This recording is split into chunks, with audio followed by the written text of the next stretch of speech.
নমস্কাৰ পঢ়াশালীলৈ সকলোকে স্বাগতম জনাইছো আজি বহুত দিন পিছত ইংলিশ গ্ৰামাৰৰ এটা ভিডিঅ'ৰ সৈতে আহিছো আৰু আজি আমি যেটো ইংলিশ গ্ৰামাৰৰ টপিক আলোচনা কৰিম এটো একদম বেসিক আৰু বহুত ধুনিয়া এটা টপিক আৰু এটো হৈছে নাউন কাউন্টেবল এন্ড আনকাউন্টেবল এটো ভাগ নাউন আমি জানো কি সেন্টেন্স ফরমেশন করতে বা সেন্টেন্স এটা গঠন করতে আটাইতকৈ গুৰুত্বপূৰ্ণ ভূমিকা যেটো পালন কৰে হেতু হৈছে নাউন আৰু এই নাউনক কিদৰে ভাগ কৰিব পাৰি কিহৰ ভিত্তিত ভাগ কৰিব পাৰি এইবোৰৰ বিষয়ে জানিবলৈ ভিডিওটা আজি লৈ আহিছো so let's start noun countable and uncountable noun প্ৰথমতে ইয়াতে নাউনৰ ডেফিনেশনটো দিয়া আছে ইংলিশত আৰু কি আছে ইয়াতে লিখা a noun is the name of anything It is a naming word. It denotes the name of a person, place, thing or idea. অর্থভেদে নাউনক আচ্ছা এটো ভাগটো প্রথমতে কি আছে নাউনৰ ডেফিনেশন নাউন মানে কি যিকোনো বস্তুৰ নাম বুজোৱা শব্দটো যিটো শব্দৰ দ্বাৰা আমি কোনো বস্তুৰ নাম প্ৰাণীৰ নাম ঠাইৰ নাম মানুহৰ নাম মানে এই দুনিয়াত যিখিনি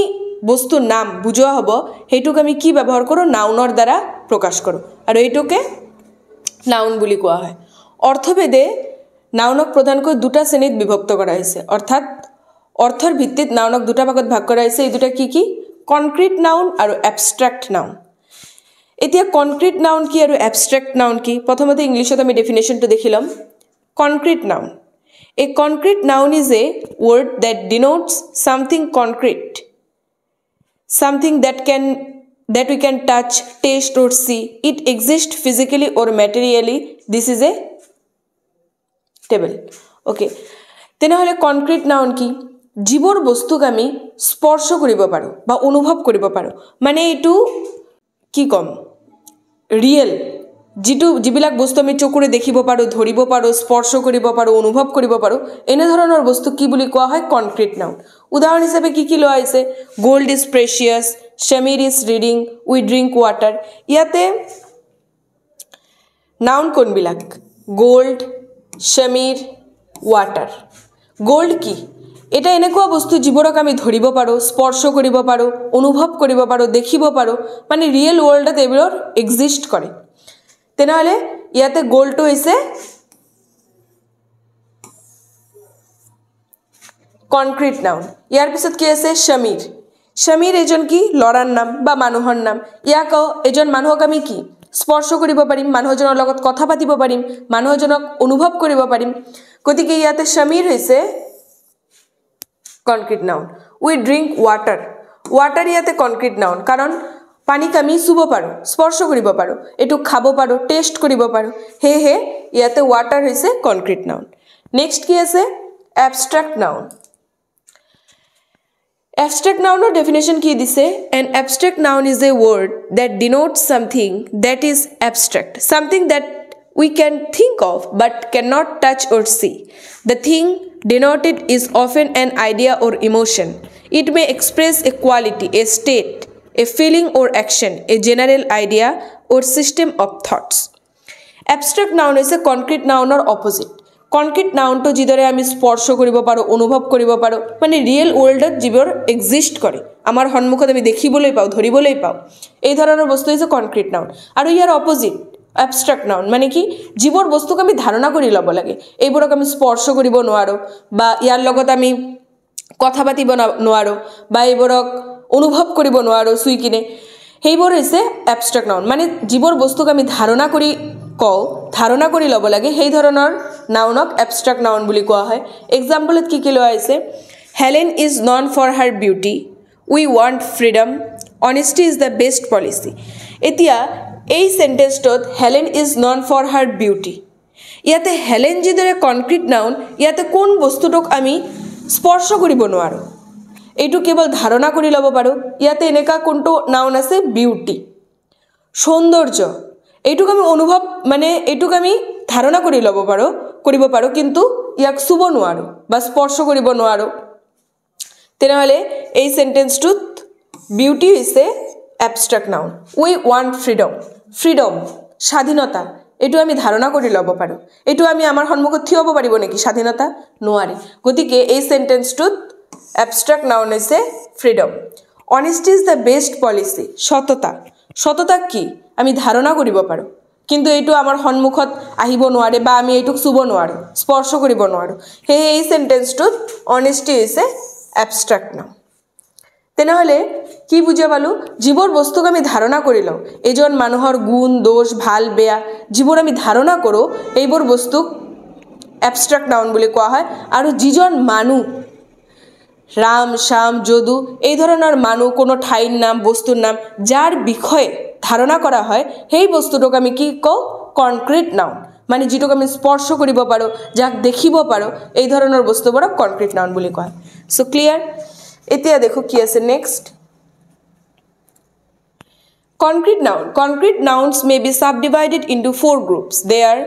the proper noun the common noun the collective noun the material noun এতিয়া concrete nounok আকৌ চাৰিটা ভাগত ভাগ কৰা হৈছে কি ভাগ আছে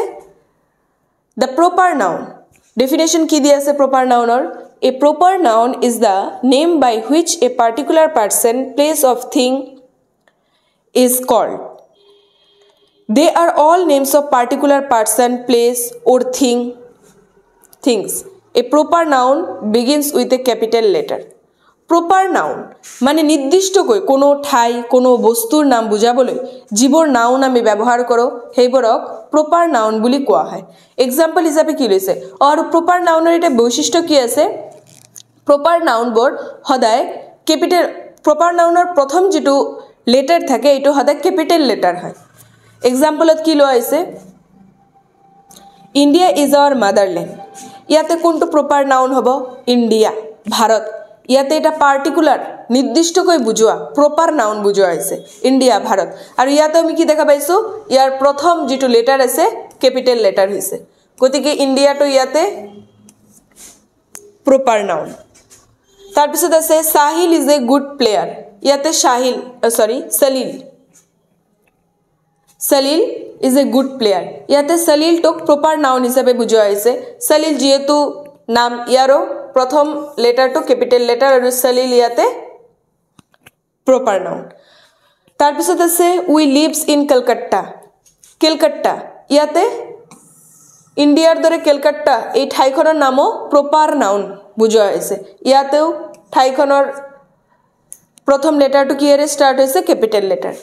ইয়াৰ পিছত Today is Sunday ইয়াতে সানডে তো নিৰ্দিষ্টকৈ বুজোৱা হৈছে এটা বাৰ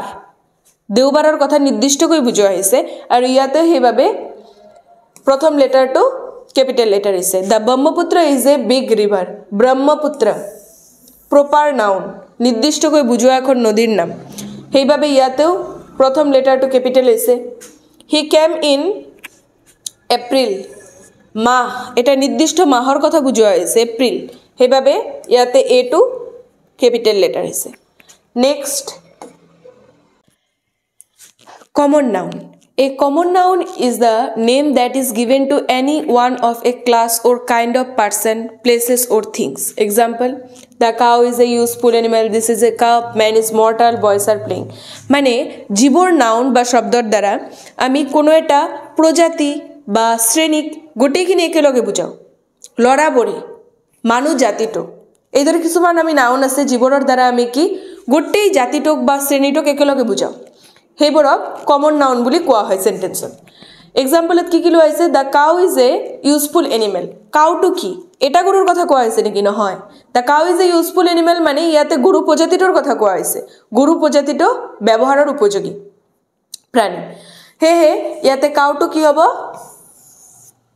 কমন নাউন ইয়াৰ পিছত this is a cup ইয়াতে cup টু common noun man is mortal man টু common noun man is mortal এজন মানুহ মৰণশীল বুজোৱা হৈছে নেকি নহয় মানুহ জাতিটোক বুজাইছে মানৱ জাতিটোক বুজাইছে মানুহ মৰণশীল হে সেন্টেন্সটোত man হৈছে common noun boys are playing ইয়াতে লৰাবোৰক এটা শ্ৰেণী বুজোৱা হৈছে লৰাবোৰে খেলি আছে হেইভাবে সেন্টেন্সটোত boys হৈছে কমন নাউন নেক্সট কি আছে collective noun a collective noun is the name that denotes a group of person or thing of the same kind taken as one unit they are generally group names ইয়াৰ আগতে আমি এটা collective নাউনৰ ওপৰতে video বনাইছিলো তাতে আমি দেখা পাইছো কি কালেক্টিভ নাউন এনেকৈ এটা নাউন যাৰ দ্বাৰা একে প্ৰজাতিৰ প্ৰাণী মানে হাতী তাৰ পিছত বাঘ ভালুক এই ধৰণৰ কিছুমান প্ৰাণী আছে তাৰ পিছত ফ্ৰুটস বানানা অৰেঞ্জ এই ধৰণৰ বেলেগ বেলেগ হলেও প্ৰজাতিটো একে ধৰণৰ এইবোৰ বুজাবৰ বাবে আমি কিছুমান স্পেশাল নাউন ইউজ কৰোঁ সেইবোৰক কালেক্টিভ নাউন বুলি কোৱা হয় মানে একে ধৰণৰ প্ৰজাতি বুজাবলৈ দুটা প্ৰজাতি বা একে ধৰণৰ মিল থকা প্ৰজাতি বুজাবলৈ যিবোৰ স্পেশাল ভাবে নাউন ব্যৱহাৰ কৰা হয় সেইবোৰক কালেক্টিভ নাউন বুলি কোৱা হয় ইয়াতে এক্সাম্পলটো দেখাবলৈ আমি বুজিব পাৰিম এক্সাম্পলত কি আছে a herd of cows is grazing in the field a herd of cows মানে গৰু প্ৰজাতিটো যিমান বিলাক আছে হিয়তক বুজাবৰ বাবে কি স্পেশাল নাউন ইউজ কৰা হৈছে ইয়াতে হাৰ্ড তেনেহলে সেন্টেন্সটোত কালেক্টিভ নাউন কি আছে herd the army is marching army এটা কালেক্টিভ নাউন বুজোৱা হৈছে সোলজাৰ্সৰ কালেক্টিভ নাউন কি army we saw a fleet of ships at the port fleet of ships fleet ইয়াতে ভেড়া প্ৰজাতিটোক বুজাবৰ বাবে কি কালেক্টিভ নাউন ইউজ কৰা হৈছে ফ্লিট ইয়াৰ এটা এক্সট্ৰা ভিডিও আমাৰ চেনেলত দিয়া আছে এটোৰ পৰা তোমালোকে বুজিব পাৰিবা নেক্সট ম্যাটেৰিয়েল নাউন কনক্ৰিট নাউনৰ লাষ্ট যেটো ভাগ হৈছে এটো কি material noun a material noun is a name that refers to a material or substance out of which a thing is made it is the name of a matter or material মানে যিবোৰ নাউনৰ দ্বাৰা কোনো পদাৰ্থ বা দ্ৰব্যক বুজোৱা হয় যাৰ দ্বাৰা কোনো বস্তু তৈয়াৰ হয় ঠিক আছে যিবোৰ নাউনৰ দ্বাৰা কোনো দ্ৰব্য বা পদাৰ্থক বুজোৱা হয় আৰু যাৰ দ্বাৰা বেলেগ কিবা বস্তু তৈয়াৰ হয় তাক কি বুলি কোৱা হয় ম্যাটেৰিয়েল নাউন এক্সাম্পলত gold is precious gold jewellery বনোৱা হয় না নাই গোল্ডেৰে তেনেহলে গোল্ডটো কি material noun steel is made from iron steel আলমিৰা সালমিৰা বনোৱা হয় না নাই স্টিলেৰে তেনেহলে স্টিলটো কি ইয়াতে material noun milk is white গাখীৰ বগা গাখীৰটো এটা ম্যাটেৰিয়েল নাউন কিবা পনীৰ সনীৰ খাও আমি গাখীৰৰ পৰে সিলভাৰ পেট্ৰোলিয়াম এই বস্তুবোৰ কি হল তেনেহলে ম্যাটেৰিয়েল নাউন নেক্সট কি দিয়া আছে শব্দ গঠনৰ প্ৰকৃতি ফৰ্ম অনুযায়ী আধুনিক ইংৰাজীত নাউনক প্ৰধানকৈ দুটা ভাগত বিভক্ত কৰা হৈছে countable noun and uncountable noun প্ৰথমতে আমি কি এই ইন্ট্ৰোডাকশনতে দেখা পাইছো নাউনৰ লগত দুটা লিখা আছে কাউন্টেবল এণ্ড আনকাউন্টেবল আৰু ইয়াতে আমি কি দেখা পাও শব্দ গঠনৰ ভিত্তিত বা প্ৰকৃতি অনুসৰি এই যে সেন্টেন্স যে ফৰমেশন কৰা হয় বা কি ওয়াৰ্ড ফৰমেশন যে কৰা হয় তেনেহলে তাৰ ভিত্তিত